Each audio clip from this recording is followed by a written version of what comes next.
Generative AI, this will be a case study. So we have over here a mug reference. This is a photo that I have taken.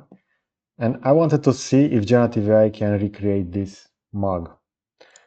So I have over here the model is still being processed by Tripo. We're going to see over here the model created by Vizcom.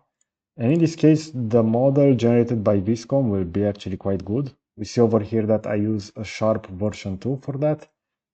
And this will be the model. Now, regarding the texture, since you try to embed that symmetry, it will look like this. But from this perspective, we see that it recreated that quite well. And what I like about Vizcom is the fact that even the text over here, so we can see over here the survey equipment company, we can see that pretty well defined, even though this S will be slightly misaligned.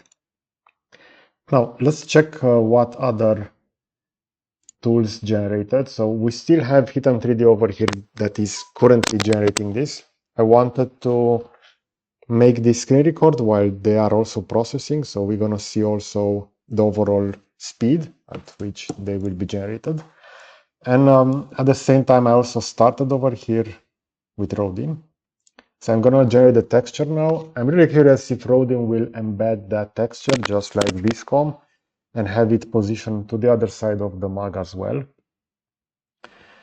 So let's take a look over here. We see that Rodin, the mesh generated for this will be the following. So over here, the cup will have that shape, that added section. Overall, the handle of this mug is a little bit different. And I use this mug in order to track that within augmented reality. And we see over here a case study with other cups, but the profile of the case study that I'm currently generating will be a little bit different. And I wanted to see how Vuforia object tracking will work for this. So let's take a look over here. Rodin should finish the texture over here. And we have the texture ready. Again, we're going to see that those will be slightly misaligned. We're going to have those added symmetrically to the other side. Over here, it will be a weird texture, but overall, the mesh will look like this. Now I can go ahead and I can have this recreated. I can change the reference strength. So we see higher value are closer to the reference image. Okay, so within Rodin, I had this reprocessed. I went over here with the reference strength all the way up to 1. If I will take this to a lower value, for example, 0.3, and I'm going to hit redo, we're going to see that actually in this case, Rodin will not take into account that image, and it will just add a random texture. So let's take a look at this while the model is being processed over here. Hitem3D still has this at 36%. Tripo is currently generating a texture, so we see over here overall the evolution of this. The fastest tool in this case will be Vizcom and Rodin, so those will generate the model and the texture the fastest. And let's take a look over here. So I changed that influence to 0.3. Most likely the cup will be texture with something completely different.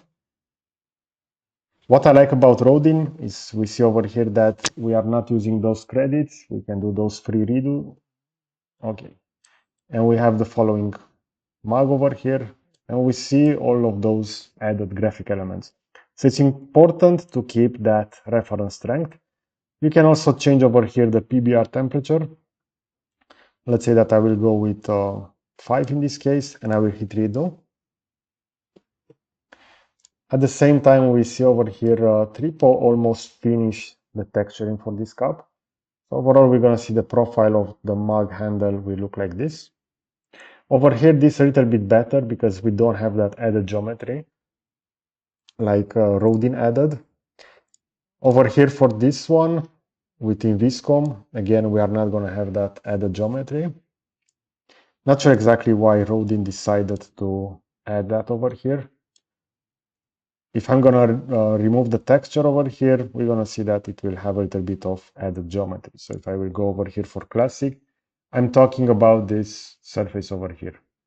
So this is from the handle, but it also has an additional geometry section over there. Now, this should be finished, and as you can see, this will be a lot better. So keep in mind that it's usually a good idea to keep the reference strength high. Over here, the mug, let's say that they look like this, completely weird. But yeah, overall, we see the other face where Rodin tried to apply that symmetry. It's not that well defined, but this section, the text is not that good. So we see over here the survey equipment company. If you are going to compare that with Vizcom, we're going to see over here that this will be a lot better. Even though this section where we have that symmetry somewhere close to the middle, it will no longer be readable. Now we have the model over here with Tripo, so let's take a look at this. And again, we're going to see that same shifting for the logo, but overall, we're going to see that the text will be really good over here. So the bottom text is quite well defined. Only over here on the company, it's a little bit misaligned. But actually, this is the side that was within the photo. So that is also the embedded symmetry texture. It is a little bit, let's say, not that aligned. We see over here we can use a texture alignment in order to properly align this. So we have additional tools for that. But we can also do it manually. But the main purpose of this video is to see how generative AI will handle this. And now the only model that I'm still waiting for will be this one for Hitem3D. I already have this mug process, but I had the image rotated. So let me just go ahead and open that, because I'm expecting a similar result over here. You see over here the reference image. So I just rotated this 90 degrees and the output was like this. Overall, the profile over here of the handle, it will have that added geometry just like Rodin, but the shape of the handle is pretty well defined. If I will put the texture, we're gonna see how the texture with Hitem3D will look like this. So not that great for text. In my opinion, I think that Vizcom outputted the best texture over here, at least from this perspective. Tripo also outputted a good texture, and also Rodin over here, as we saw. But this is not that readable. As you can see on the bottom, it will not have all of those letters. So the one made by Vizcom and Tripo, in my opinion, are the best in this case. And overall, for the shape, I think that the model from Tripo will be pretty interesting, but it does have a lot of small geometry and triangles. It should be smoothened out over here. Maybe I can also optimize that within the generation phase. The model from Vizcom will look like this. So if I will disable the texture over here, we're going to see that this will be the profile. And we still have over here the one from Rodin, but it did add that additional geometry.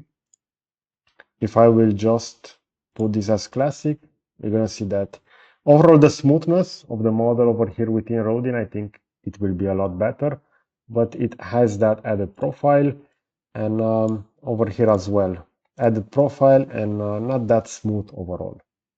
So this was an overview. Let me know in the comment section, what do you think is the best tool?